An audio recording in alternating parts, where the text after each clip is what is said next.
ഈശോയിൽ ഏറ്റവും പ്രിയപ്പെട്ട സ്നേഹനിധിയായ അഭിമന്യ ജോസഫ് പുള്ളിക്കാപ്പറമ്പിൽ വലിയപിതാവേ, അഭിമന്യനായ ജോസഫ് കൊല്ലംപറമ്പിൽ പിതാവേ, പരാരൂപതയുടെ പ്രോട്ടോ സെഞ്ചല്ലൂസ് മോൺസിഞ്ഞോർ തടത്തിൽ വികാരി ജുർണാളന്മാരായ മലയപ്പറമ്പിൽ വെച്ച്, വേത്താനത്തച്ച, കണിയോടിക്കലച്ച, പ്രണജ്ഞാനം ഷ്രൈനിൻ്റെ ബഹുമാനപ്പെട്ട ഡോക്ടർ അഗസ്റ്റിൻ പലക്കാപ്പറമ്പിലച്ച, പള്ളിയുടെ വികാരി പെരിയ ബഹുമാനപ്പെട്ട സക്കറിയാസ് അട്ടപ്പാട്ടച്ച, നമ്മളുടെ ബഹുമാന്യായ ആർച്ച് പ്രീസ്റ്റ് കത്തീഡ്രൽ വികാരി, മറ്റ് കൊറോന വികാരിമാരെ, വൈദികരെ, സമർപ്പിതരെ, അൽമായ സഹോദരങ്ങളെ, വാത്സല്യമുള്ള യുവതി യുവാക്കന്മാരെ, കൊച്ചുമക്കളെ, നമ്മൾ പ്രാർത്ഥനയുടെ ഒരു കൂടിവരവാണ് ഉദ്ദേശിച്ചത്. അത് അക്ഷരാർത്ഥത്തിൽ വലിയ ആത്മീയ നിറവോടെ നമുക്ക് നിറവേറ്റാനായിട്ട് സാധിച്ചു. ഇനി നമ്മൾ തുടർന്ന് അൽഫോൻസാമ്മയുടെ ഷ്രൈൻ പള്ളിയിലേക്ക് പ്രാർത്ഥിച്ചു പോവുകയും അവിടെ നിന്നാണ് നമ്മൾ പിരിഞ്ഞ് വീട്ടിലേക്ക് പോകുന്നത്. ഞാൻ അധിക സമയമെടുക്കുന്നില്ല. ഈ കാര്യങ്ങളെല്ലാം നമുക്കറിയാം. അതിൻ്റെ ചരിത്രപരമായ കാര്യങ്ങളും മറ്റ് കോടതിപരമായ നൈയാമിക നീക്കങ്ങൾ അതൊന്നും ഇവിടെ സംസാര വിഷയം ആക്കുന്നില്ല. നമുക്കതിനുള്ള സമയവുമില്ല. നമ്മൾ ഈ വലിയ വേദനാജനകമായ കാര്യത്തെ പ്രാർത്ഥിച്ച് അൽഫോൻസാമ്മയുടെ അടുത്ത് നമുക്കെത്താം എന്ന് ഇന്ന് രാവിലെ രൂപത കച്ചേരിയിൽ ഞങ്ങൾ ആലോചിച്ച് നിശ്ചയിച്ചു. അതനുസരിച്ച് വേഗത്തിൽ അറിയിപ്പ് കൊടുത്തു. വലിയൊരു ജനസാഗരം ഇവിടെ എത്തി. നമ്മൾ ഈ പള്ളിയിൽ ഇവിടെ എത്തിക്കഴിഞ്ഞ് ഈ മീറ്റിങ്ങിലേക്ക് തുടങ്ങുമ്പോഴും അൽഫോൻസ പള്ളിയുടെ വാതിൽക്കൽ നിന്ന് ആളുകൾ ഇവിടേക്ക് നീങ്ങി കഴിഞ്ഞിട്ടില്ല. അത്യപൂർവമായ ഒരു കൂടിവരവാണ് ഈ ഷ്രൈനിലും പുരാതനമായ ഈ ദേവാലയത്തിലും നമ്മൾ കാണുന്നത്. രണ്ട് കന്യാസ്ത്രീകൾ ഇന്ത്യയെ മുഴുവൻ ഇളക്കിയിരിക്കുകയാണ്. കേരളം പ്രാർത്ഥനാപൂർവം ഇളകി മറിഞ്ഞു കഴിഞ്ഞു. ഫലയും പൂർണ്ണമായിട്ട് ഇളകി. അതിൻ്റെ ഏറ്റവും വലിയ അടയാളമാണ് ഇവിടെ നമ്മൾ കാണുന്ന ഈ വലിയ ജനക്കൂട്ടം. നടപടി പുസ്തകം 16:25 മുതൽ 28 വരെ അർദ്ധരാത്രിയിൽ പൗലോസും ശീലാസും കീർത്തനങ്ങൾ പാടി ദൈവത്തെ സ്തുതിക്കുകയായിരുന്നു. തടവുകാർ കേട്ടുകൊണ്ടിരുന്നു. പെട്ടെന്ന് വലിയ ഭൂകമ്പമുണ്ടായി. കാരാഗൃഹത്തിൻ്റെ അടിത്തറ കുലുങ്ങി. എല്ലാ വാതിലുകളും തുറക്കപ്പെട്ടു. എല്ലാവരുടെയും ചങ്ങലകൾ അഴിഞ്ഞ് വീണു. കാവൽക്കാരൻ ഉണർന്നപ്പോൾ കാരാഗൃഹ വാതിലുകൾ തുറന്നു കിടക്കുന്നത് കണ്ടു. തടവുകാർ രക്ഷപ്പെട്ടു എന്ന് വിചാരിച്ച് അയാൾ വാൾ ഊരി ആത്മഹത്യ ചെയ്യാൻ ഒരുങ്ങി. പൗലോസ് പറഞ്ഞു, സാഹസം കാണിക്കരുത്, ഞങ്ങളെല്ലാവരും ഇവിടെ ഉണ്ട്. പൗലോസ് അവനോട് വീണ്ടും പറഞ്ഞു, കർത്താവായ ഈശോയിൽ വിശ്വസിക്കുക, നീയും നിന്റെ കുടുംബവും രക്ഷപ്രാപിക്കും. രണ്ട് വ്യക്തികൾ, പൗലോസും ശീലാസും, ജയിലിൽ പ്രാർത്ഥിച്ചപ്പോൾ ഉണ്ടായ അനുഭവമാണിത്.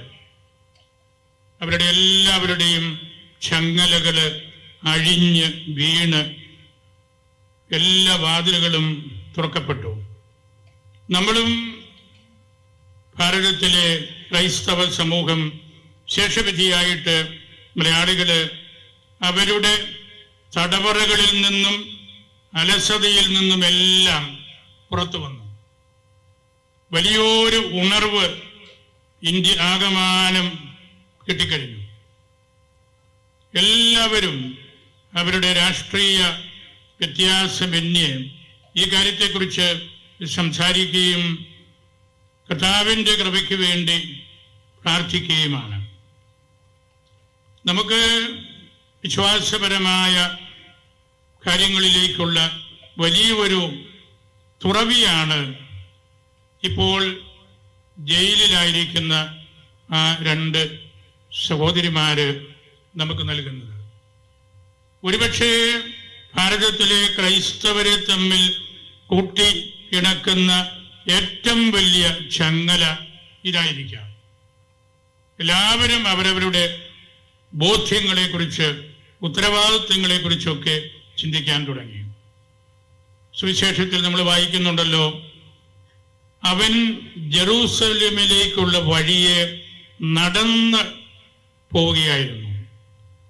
ഈശോ അവരുടെ മുൻപിൽ നടന്നു. അവരെല്ലാവരും വിസ്മയിച്ചു. അനുയാത്ര ചെയ്തിരുന്നവർ ഭയപ്പെടുകയും ചെയ്തു. അപകടം പിടിച്ച സ്ഥലത്തുകൂടെ ഈശോ നടക്കുകയായിരുന്നു. മർക്കോസ് 10:32 നമുക്ക് വലിയ ശക്തി പകരുന്ന തിരുവചനമാണത്. പക്ഷേ അവർ അവനെ അനുഗമിച്ചു. ജെറുസലത്തോടു കൂടിയാണ്, ഈശോയെ കൊല്ലാനിരിക്കുകയാണ്. ശിഷ്യന്മാർക്ക് പേടിയായിരുന്നു. പക്ഷേ അവൻ നടന്ന് പോകുന്നത് കണ്ടപ്പോൾ അവർ അവനെ അനുഗമിച്ചു. എല്ലാവരും ഈശോയുടെ ചുറ്റും കൂടി. ഇന്ന് ഈ ദിവസങ്ങളിൽ 4-5 ദിവസങ്ങളിൽ എല്ലാവരും തന്നെ നമ്മുടെ ഈ രാജ്യത്തുകൂടെ നടന്ന് ഈ ഒരു വലിയ സന്ദേശം എല്ലാവരെയും അറിയിക്കുകയാണ്. അവര് ഇപ്പോഴും 2 പേരും ജയിലിലാണ്. അവർക്ക് പുറത്തു വരാവുന്ന സാഹചര്യങ്ങൾ ഒന്നും ഇതുവരെയും ആയിട്ടില്ല. ജയിലിൽ കിടന്നുകൊണ്ട് സന്യാസം സഭയെ ഒന്നിപ്പിക്കുന്നു എന്ന വലിയ സന്ദേശമാണ് നമ്മൾ ഇതിൽ നിന്ന് ഗ്രഹിക്കേണ്ടത്. ഭരണഘടനയിലെ മൗലിക അവകാശങ്ങൾ ഒരു ഭരണകൂടത്തെ കൂടെ കൂടെ ഓർമ്മപ്പെടുത്തേണ്ടി വരുന്നത് പൗരന്മാരുടെ ദൗർഭാഗ്യമാണ്. എത്രയോ തവണ നമ്മുടെ ഭരണഘടന കീറി മുറിക്കപ്പെട്ടു. ഇത്രമാത്രം സർജറികൾക്ക് വിധേയമായ ഒരു ഭരണഘടന കാണുകയില്ല. അതതിൻ്റെ യുണീക്ക്നെസ് കൊണ്ടാണ്. വിട്ടുകളയാൻ പാടില്ലാത്ത മൂല്യങ്ങളെ അത് സംഭരിച്ച് വയ്ക്കുന്നത് കൊണ്ടാണ്. ആർട്ടിക്കിൾ 25 നൽകുന്ന മതസ്വാതന്ത്ര്യം ഇന്ത്യൻ സെക്യുലറിസത്തിന്റെ ആണിക്കല്ലാണ്.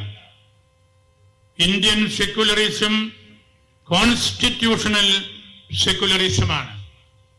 അതൊരു പൊളിറ്റിക്കൽ അറേഞ്ച്മെന്റാണ്. അതിലെല്ലാ മതവിഭാഗങ്ങളും എല്ലാ ഭാഷാ വിഭാഗങ്ങളും ഉൾച്ചേർത്ത് വെച്ചിട്ടുണ്ട്.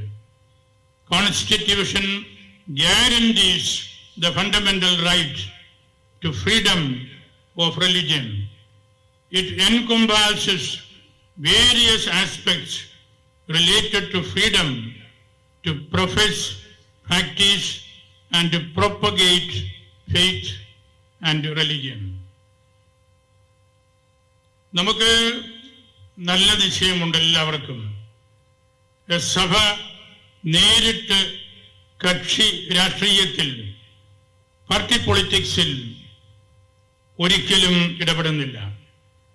എന്നാൽ സഭയ്ക്ക് വ്യക്തമായ രാഷ്ട്രീയ നിലപാടുകളുണ്ട്. രാഷ്ട്രീയക്കാരാകാതെ രാഷ്ട്രീയക്കാരെയും രാഷ്ട്രത്തെയും പഠിപ്പിക്കാനുള്ള ധാർമ്മികമായ ഉത്തരവാദിത്വമാണ് നമുക്ക് ഉള്ളത്. ഇന്ത്യ എന്ന ഒരു വലിയ സാമ്രാജ്യത്തിൻ്റെ അടിസ്ഥാന നിലപാട് വ്യക്തമാക്കാൻ നമ്മൾ ആഗ്രഹിക്കുന്നത് കൊണ്ടാണ് രാഷ്ട്രീയത്തെ നമ്മൾ ഇതുപോലെ കാണുന്നത്. മതസ്വാതന്ത്ര്യം തടയുന്നത് പെട്രോൾ ടാങ്കിന്റെ മുമ്പിൽ നിന്ന് തീപ്പെട്ടി ഉരയ്ക്കുന്നത് പോലെ അപകടകരമാണ്.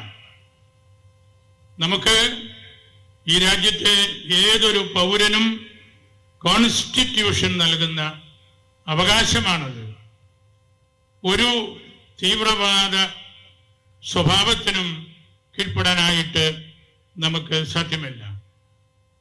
ഇന്ത്യ, ഭാരതം എന്ന ആശയത്തെയും ഇന്ത്യ എന്ന ആഴത്തെയും നമ്മൾ നല്ലവണ്ണം പഠിക്കുന്നവരാണ്. ഈ രാജ്യത്തിൻ്റെ സംസ്കൃതിയിൽ ഏറ്റവും നല്ല സംഭാവന നൽകുന്ന ആളുകളാണ് ഈശോയുടെ പേരിൽ അറിയപ്പെടുന്ന എല്ലാവരും. സുവിശേഷത്തിൽ ഈശോ ഒരു പ്രത്യേക അവസരത്തിൽ പറയുന്നുണ്ടല്ലോ, നിങ്ങളെ ഞാൻ ആദ്യം വിട്ടപ്പോൾ നിങ്ങൾക്ക് പ്രത്യേകമായിട്ടുള്ള ആനുകൂല്യങ്ങളോ സൗകര്യങ്ങളോ ഒന്നുമില്ലായിരുന്നു. മടിശീല ഇല്ലായിരുന്നു, ചെരുപ്പുകളില്ലായിരുന്നു, ഭണ്ഡങ്ങളില്ലായിരുന്നു. നിങ്ങൾക്ക് എന്തെങ്കിലും കുറവുണ്ടായിരുന്നോ? അവർ പറഞ്ഞു, ഒന്നിനും കുറവില്ല. എവിടെ ചെന്നാലും നമ്മളെ സ്വീകരിക്കുമായിരുന്നു. പിന്നീട് ഈശോ ഒരവസരത്തിൽ ഈശോ തന്നെയും കുറ്റവാളിയായിട്ട് വധിക്കപ്പെടാൻ പോകുന്നു എന്ന് മനസ്സിലാക്കുന്ന വേളയിൽ ഈശോ പറഞ്ഞു, ഇപ്പോൾ മടിശീല ഉള്ളവൻ അത് എടുക്കട്ടെ, അതുപോലെ ഭാണ്ഡവും. വാളില്ലാത്തവൻ സ്വന്തം കുപ്പായം വിറ്റ് വാൾ വാങ്ങിക്കട്ടെ. വലിയൊരു തിരുവചനമാണത്. വാളില്ലാത്തവൻ പുറംകുപ്പായം വിറ്റ് വാള് വാങ്ങിക്കണം. ഒരു ശിഷ്യന്മാര് പറഞ്ഞല്ലോ, ഞങ്ങൾക്ക് 2 വാളുണ്ട്. ഒരുപക്ഷെ അത് മത്സ്യബന്ധത്തിന് ഉപയോഗിക്കുന്ന വലിയ അരിവാള് പോലെയുള്ള കാര്യങ്ങളായിരിക്കാം അവരുദ്ദേശിച്ചത്. ഞങ്ങൾക്ക് 2 വാളുണ്ട്. ഈശോയ്ക്ക് മനസ്സിലായി, അവർക്ക് അതിൻ്റെ ആഴങ്ങൾ മനസ്സിലായിട്ടില്ല. അപ്പൊ കർത്താവ് പറഞ്ഞു, അത് മതി. പക്ഷെ പിന്നീട് ആദിമസഭയുടെ ചരിത്രത്തിൽ സുവിശേഷം വ്യാഖ്യാനിക്കപ്പെട്ടപ്പോൾ സഭയുടെ പിതാക്കന്മാര് ഒന്നിനു പുറകെ ഒന്നായിട്ട് പറഞ്ഞു തുടങ്ങി, ഈ 2 വാളുകള് പഴയ നിയമവും പുതിയ നിയമവുമാണ്. കൂടുതൽ പ്രയാസങ്ങൾ, പ്രതിസന്ധികൾ വരുമ്പോൾ ഈ വാളാണ് നിങ്ങൾ എടുക്കേണ്ടത്. ജോൺ ക്രിസോസ്റ്റം പറഞ്ഞു, ഭൂമിയിലെ വാളാണ് കർത്താവ് ഉദ്ദേശിച്ചതെങ്കിൽ 100 വാളുകൾ കയ്യിലുണ്ടെങ്കിലും നമ്മൾ ജയിക്കാൻ പോകുന്നില്ല. എന്നാൽ കർത്താവ് ഉദ്ദേശിച്ചത് 2 നിയമങ്ങളാണെങ്കിൽ, പഴയതും പുതിയതും, അത് മതി. അതാണ് കർത്താവ് ആഴത്തിൽ ഉദ്ദേശിച്ചത്. അത് മതി, മറ്റൊന്നും നമുക്ക് വേണ്ട. പുറംകുപ്പായം നമുക്ക് നൽകുന്ന ഒരു പ്രൊട്ടക്ഷനാണ്, ഒരു ഐഡന്റിഫയിങ് മാർക്കാണ്. അത് നമ്മളെ സംരക്ഷിക്കുന്ന സംവിധാനങ്ങളുടെ അടയാളമാണ്.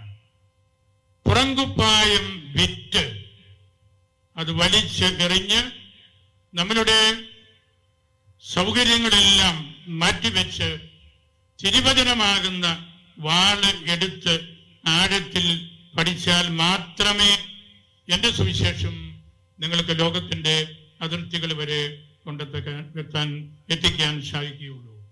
ഭൂമിയിലെ വാളെടുത്ത് പത്രോസ് ഗെത്സമേനിൽ വെച്ച് ഒരാളുടെ കഴുത്തും ചെവിയും ഒക്കെ വെട്ടിയല്ലോ. ഈശോ പറഞ്ഞു, വാള് ഉറയിലിടുക. കർത്താവ് ഉദ്ദേശിച്ച വാള് ഭൗമിക വാളല്ല, അത് നമ്മളുടെ ഉറയിൽ കിടന്നാൽ മതി. ഉറയിൽ വാള് കിടക്കുമ്പോഴും നമ്മളെ ഇത് ഡിസ്റ്റർബ് ചെയ്യും, നടക്കുമ്പോൾ ഇരിക്കുമ്പോഴെല്ലാം. ആ ഡിസ്റ്റർബൻസ് ഒരു മുള്ളായിട്ട് നിങ്ങളുടെ കൂട്ടത്തിൽ ഉണ്ടായാൽ മതി. നിങ്ങൾ ഉപയോഗിക്കേണ്ടത് ദൈവവചനമാകുന്ന വാളാണ്. ഈ 2 ബഹുമാനപ്പെട്ട ഗ്രീൻ ഗാർഡൻ സിസ്റ്റേഴ്സ് ഈ വാളുമായിട്ടാണ് ജയിലിലിരിക്കുന്നത്. എത്രയോ സൗമ്യമായിട്ടാണ്, ശാന്തമായിട്ടാണ് അവരാ ജയിലിനുള്ളിൽ ഇരിക്കുന്നത്. ഒരു പരാതിയും അങ്ങോട്ടും ഇങ്ങോട്ടും പറയുന്നില്ല, ആരെയും കുറ്റപ്പെടുത്തുന്നില്ല. ഈ 2 വാൾ അവർ ധരിച്ചിട്ടുണ്ട്. ആത്യന്തികമായിട്ടത് ഈശോയാകുന്ന ആ വാളാണ്. മറ്റാർക്കും ജയിലിനുള്ളിൽ ഇത്ര ശാന്തതയോടെ പെരുമാറാൻ പറ്റുമെന്ന് തോന്നുന്നില്ല. ലോകത്തെ അവർ പഠിപ്പിക്കുകയാണ്, ഭാരതത്തെ അവർ പഠിപ്പിക്കുകയാണ്. ഏത് പ്രതിസന്ധികളിലും സമചിത്തതയോടെ നമ്മൾ പെരുമാറണം എന്ന് പഠിപ്പിക്കുകയാണ്. നമുക്കെല്ലാവർക്കും അത് 2 നല്ല പാഠപുസ്തകങ്ങളാണ്. ജീവിതത്തിൽ എത്രമാത്രം സങ്കടങ്ങള്, വേദനകള് അനുഭവിക്കുന്നവരാണ് നമ്മൾ. സെന്റ് അഗസ്റ്റിൻ ഒരിക്കൽ പറഞ്ഞു, നിങ്ങൾക്ക് ബുദ്ധിമുട്ടാണെങ്കിൽ ഇതെല്ലാം ഉപേക്ഷിച്ച് പോകാൻ മേലെ എന്തിനാണ് ഈ ക്ലേശകരമായ വൈദിക ശുശ്രൂഷ, സമർപ്പിത ശുശ്രൂഷ, മേലധ്യക്ഷ ശുശ്രൂഷ? അഗസ്റ്റിൻ പറഞ്ഞു, ഇത് ശരിയാണ്, പക്ഷേ സുവിശേഷം എന്നെ നിർബന്ധിക്കുന്നു. സുവിശേഷം എന്നെ നിർബന്ധിക്കുന്നു. അതാണ് അദ്ദേഹം കൊടുത്ത ഉത്തരം. ജയിലിലായിരിക്കുന്ന ഈ സഹോദരിമാരും നമ്മോട് സംസാരിക്കുന്നത് ഈ കാര്യം തന്നെയാണ്. സുവിശേഷം ഞങ്ങളെ നിർബന്ധിക്കുന്നുണ്ട്. ഈ സഹനം ഇതുപോലെ ഏറ്റെടുക്കണം, അത് ഇന്റഗ്രേറ്റ് ചെയ്യണം, അത് നമ്മുടെ ഉള്ളിൽ നമ്മൾ കൊണ്ടു നടക്കണം എന്ന്. വലിയൊരു കാഴ്ചപ്പാട്, ഒരു തുറവി ഈ സംഭവം നമുക്ക് നൽകി. ക്രൈസ്തവര് ഈ രാജ്യത്ത് അംഗബലം കൊണ്ട് പവർഫുൾ അല്ലായിരിക്കാം, പക്ഷേ അവരുടെ മൂല്യങ്ങൾ കൊണ്ട് അവര് ഇൻഫ്ലുവൻഷ്യലാണ്. അതാണ് ഈ ദിവസങ്ങളിലെല്ലാം നമ്മൾ കാണുന്നത്. ലോകം മുഴുവനും ശ്രദ്ധിക്കുന്നത് എന്താണ്? ഈ രാജ്യത്തുള്ള നമ്മളുടെ സമർപ്പിതരുടെ പ്രാധാന്യമാണ്. സമർപ്പിതർക്ക് സഭയിലും രാജ്യത്തുമുള്ള ആ പ്രത്യേകതകളാണ്. അവർ ജയിലിലായിരിക്കുമ്പോഴും അവര് സുവിശേഷം പ്രസംഗിക്കുകയാണ്. സുവിശേഷത്തിൽ നിന്ന്, സുവിശേഷം ആവശ്യപ്പെടുന്ന മാനവ സ്നേഹത്തിൽ നിന്ന് ഒരടി പോലും നമ്മൾ പിന്മാറുകയില്ല. അതാണ് നമ്മളിവിടെ ഉച്ചത്തിൽ പ്രഘോഷിക്കുന്നത്. ഒരടി പോലും സുവിശേഷം വിട്ടിട്ട് നമുക്ക് മാറാനില്ല, പ്രവർത്തിക്കാനില്ല. ദരിദ്രരെ സുവിശേഷം അറിയിക്കുന്ന ദൗത്യത്തിൽ നിന്ന് ബന്ധിതർക്ക് മോചനവും, അന്ധർക്ക് കാഴ്ചയും, അടിച്ചമർത്തപ്പെട്ടവർക്ക് സ്വാതന്ത്ര്യവും നൽകുന്ന ആ സുവിശേഷ വേലയിൽ നിന്ന് ഒരു നിമിഷം പോലും നമുക്ക് മാറി നിൽക്കാൻ ആവുകയില്ല. സന്യാസത്തിന്റെ, സമർപ്പിത ജീവിതത്തിന്റെ, പൗരോഹിത്യ ശുശ്രൂഷയുടെ, അൽമായ അപ്പോസ്റ്റലേറ്റിന്റെ എല്ലാം അർത്ഥമതാണ്. ഇവിടെ അൽമായരായ ധാരാളം ആളുകള്, ആയിരക്കണക്കിന് ആളുകള് നമ്മുടെ ഈ തിരുമുറ്റത്തുണ്ട്. ഈ കാരണം കൊണ്ടാണ്. ഇതാണ് നമ്മുടെ കരുത്ത്, ഇതാണ് നമ്മുടെ സഭയുടെ ആത്മാവ്. അതുകൊണ്ട് ജയിലിൽ കിടക്കുമ്പോഴും കോടതി നീതി തരുമെന്ന പ്രതീക്ഷയിലാണ് അവര് അവിടെ ആയിരിക്കുന്നത്. അത് സാമാന്യയുക്തി വെച്ച് നോക്കുമ്പോൾ നിഷേധിക്കപ്പെട്ടപ്പോഴും പെടുമ്പോഴും അതിനോടൊന്നും നിഷേധാത്മകമായ വാക്കുകൾ പറയാതെ അവരവിടെ ആയിരിക്കുകയാണ്. ജോൺ ക്രിസസ്റ്റോം പറഞ്ഞു, ദ പ്രിസൺ, പൗലോസായിരുന്ന prison, the prison shook to disrupt the mindset of the faithless, to set the prison guard free to proclaim the word of God. നമ്മളുടെ മൈൻഡ് സെറ്റുകളെ, അതിൻ്റെ ഭിത്തികളെ വലിച്ച് താഴെയിടാനുള്ള വലിയൊരു അവസരം കൂടിയാണ് ഇവരുടെ ജയിൽവാസം, ഇവരനുഭവിക്കുന്ന വേദനകൾ. ആ വേദനയിലാണ് യഥാർത്ഥ സുവിശേഷത്തിൻ്റെ അടിത്തറ നമുക്ക് കാണാൻ സാധിക്കുന്നത്. പ്രണജ്ഞാനം അൽഫോൻസാമ്മയെ കൊണ്ടും പുരാതനമായ ഈ ദേവാലയത്തിൻ്റെ പൈതൃകം കൊണ്ടും നിറഞ്ഞു നിൽക്കുന്ന ഒരു സ്ഥലമാണ്. എത്രയോ ആയിരക്കണക്കിന് ആളുകൾ ഇപ്പോൾ തന്നെ ഈ പള്ളി അങ്കണത്തിൽ ഉണ്ട്. അമ്മ നമുക്ക് നൽകുന്ന വലിയൊരു പ്രൊട്ടക്ഷനാണത്. അമ്മ വഴി ഈ സഭയ്ക്ക്, ഈ രാജ്യത്തിന്, സാർവത്രിക സഭയ്ക്ക് കിട്ടിക്കൊണ്ടിരിക്കുന്ന ദൈവാനുഗ്രഹങ്ങളുടെ ഒരു പ്രഘോഷണം കൂടിയാണ് ഇത്. നമ്മൾ തീവ്രമായിട്ട് പ്രാർത്ഥിക്കുകയാണ് നമ്മുടെ സഹോദരിമാർക്ക് വേണ്ടി. അവരുടെ സഹനങ്ങളിൽ അവർ ഈശോയെ ആഴത്തിൽ കാണുന്നുണ്ട്. അവരുടെ മോചനം നമ്മുടെ ലക്ഷ്യമാണ്. അവര് പുറത്തു വന്ന് കർത്താവിൻ്റെ ശുശ്രൂഷയിൽ വീണ്ടും ആഴപ്പെടും എന്ന് തന്നെയാണ് നമ്മുടെ എല്ലാവരുടെയും വിചാരം. നമ്മുടെ വലിയ പിതാവ് കൂട്ടത്തിലുണ്ട്, ചെല്ലാളച്ചന്മാരെല്ലാവരുമുണ്ട്, കൊറോണ വികാരിമാരെല്ലാവരുമുണ്ട്. ഇവിടുത്തെ രണ്ട് വലിയ ശുശ്രൂഷകര്, പ്രത്യക്ഷനും വികാരിച്ചനും അവരുടെ സഹപ്രവർത്തകരും, നൂറുകണക്കിന് സമർപ്പിതര്, അൽമായര് എല്ലാം ഇവിടെയുണ്ട്. നമ്മൾ പ്രാർത്ഥിക്കുകയാണ്. നമുക്ക് നിശബ്ദതയിലായിരിക്കാൻ പറ്റില്ല. ഈ ഒരു വലിയ ജയിൽവാസം നമ്മുടെ ഹൃദയത്തിൽ നമ്മൾ കൊണ്ടു നടക്കണം. സമർപ്പിതര് മതേതര ഭാരതത്തിന് ആഴവും അർത്ഥവും നൽകുന്നവരാണ്. ജോൺ പോൾ രണ്ടാമൻ മാർപ്പാപ്പ സമർപ്പിതരെ ലൈറ്റനിങ് അറസ്റ്റർ, ഇടിക്കമ്പി എന്നാണല്ലോ വിശേഷിപ്പിച്ചിരുന്നത്. ഇടിവെട്ടുന്നത് പിടിച്ചെടുത്ത് ആ കെട്ടിടത്തിനും ആളുകൾക്കും ഉപദ്രവം ഉണ്ടാകാതെ സംരക്ഷിക്കാനാണ് ലൈറ്റനിങ് അറസ്റ്ററുകൾ. അതാണ് സന്യാസം, അതാണ് സമർപ്പിത ജീവിതം, അതാണ് പൗരോഹിത്യ ശുശ്രൂഷ. ഇന്ന് നമ്മളിവിടെ ഒന്നിക്കുമ്പോൾ നമ്മളുടെ സഭയിൽ, നമ്മുടെ രാജ്യത്ത് സമർപ്പിത സഹോദരിമാരുടെ പ്രാധാന്യം ഒരിക്കലും നഷ്ടപ്പെടുത്താതെ നമുക്ക് ഹൃദയത്തിൽ സൂക്ഷിക്കാം. കന്യാസ്ത്രീകളുടെ ജയിൽവാസം അനിശ്ചിതമായി തുടർന്നാൽ കേരള ജനത ഡൽഹിയിൽ പാർലമെന്റിന്റെ മുമ്പിൽ ഒന്നിക്കും എന്നെനിക്ക് ഉറപ്പുണ്ട്. അതൊരു ഭീഷണിയല്ല. അഗസ്റ്റിൻ പറയുന്നത് പോലെ സുവിശേഷം നമ്മെ നിർബന്ധിക്കുന്നത് കൊണ്ടാണ്. അത് സന്യാസത്തിന്റെ മഹത്വമാണ്. അവരെ സംരക്ഷിക്കുന്ന പാലായുടെ മഹത്വമാണത്. പാല സംരക്ഷിക്കുന്ന ഫോറമാണെന്ന് യാക്കോബായ വലിയ ബാവ നമ്മളെ പഠിപ്പിച്ചല്ലോ.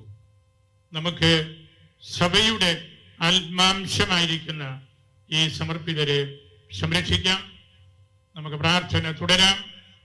എല്ലാവരും സാധിക്കുന്നവര് അൽഫോൻസാമ്മയുടെ ഖബറിങ്കൽ എത്തിയിട്ട് പോകാവുള്ളൂ. നമ്മുടെ പ്രാർത്ഥനയുടെ ഇടയിൽ ഒരു കൊന്ത പൂർത്തിയാക്കിയപ്പോൾ ഇവിടെ 10 മിനിറ്റ് ഒന്നിച്ചു കൂടി എന്ന് മാത്രമേ ഉള്ളൂ. ഞങ്ങളെല്ലാവരെയും ഞാൻ ഹൃദയത്തിൽ സൂക്ഷിക്കുന്നു. കേവലം മണിക്കൂറുകൾക്കുള്ളിലുള്ള ഒരു അറിയിപ്പിൽ ഇത്ര ശക്തമായ, വൈബ്രന്റായ ഒരു സഹകരണം നമ്മൾ എന്നും നൽകുന്നു എന്നതാണ് പാലായുടെ പ്രത്യേകത. ഞങ്ങളെല്ലാവരെയും പരിശുദ്ധ അൽഫോൻസാമ്മയ്ക്കും പരിശുദ്ധ അമ്മയ്ക്കും സമർപ്പിച്ച് പ്രാർത്ഥിച്ച് എൻ്റെ വാക്കുകൾ ഉപസംഹരിക്കും.